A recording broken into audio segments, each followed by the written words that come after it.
My name is Eric, and I'm a 36-year-old freelance writer.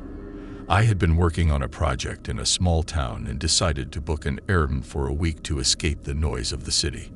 I found a charming little house on the outskirts of town, listed by a woman named Patricia.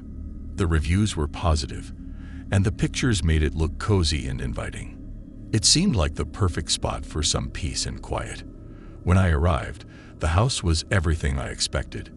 Quaint, well-kept, and just far enough from town to feel secluded. Patricia greeted me warmly, gave me a quick tour, and handed me the key. She mentioned that if I needed anything, I should just give her a call. I thanked her and settled in. The first few days were peaceful. I spent my time writing and enjoying the quiet. However, on the fourth night, I noticed something unusual.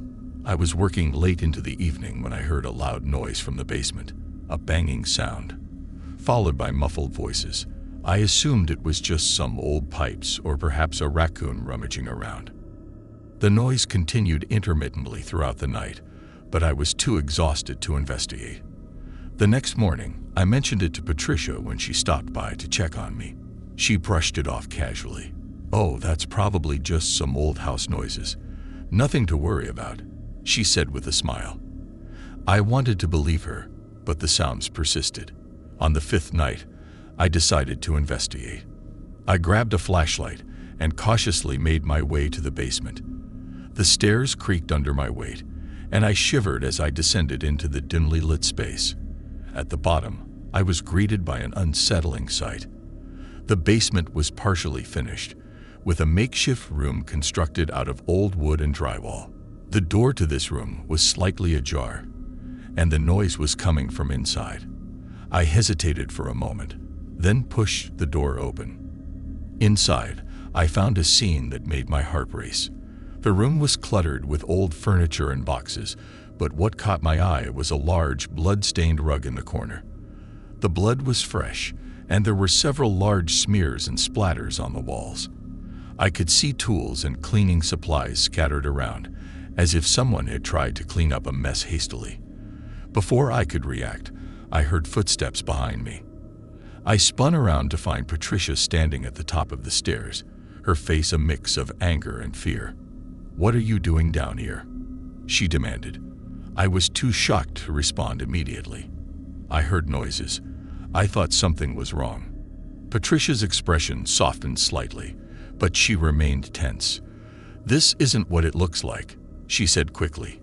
"It's just a renovation mess. I'll clean it up. I promise." I didn't buy her explanation, but I didn't want to cause a scene. I decided to leave and call the police from a nearby diner. I explained the situation, and they assured me they would send someone to check it out. I returned to the house just in time to see a squad car pull up. The officers went inside, and Patricia followed them. I waited outside, my nerves on edge. After a while, the officers came out and spoke with me. They told me they had found evidence of a violent crime, a significant amount of blood, and signs of a struggle. Patricia was taken into custody for questioning. The police informed me that the blood belonged to a missing person, and Patricia was a suspect in their disappearance.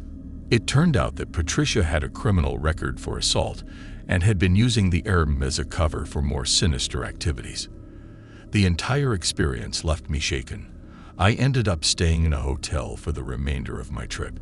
The sense of violation and fear stayed with me long after I left town.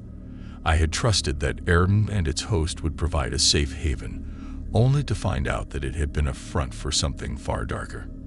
The memory of that night is a grim reminder of how dangerous things can be, even when everything seems normal on the surface. I learned to be more cautious and to trust my instincts. Now, when booking accommodations, I always double-check reviews and do more extensive background checks. Safety should never be taken for granted, no matter how inviting a place might seem.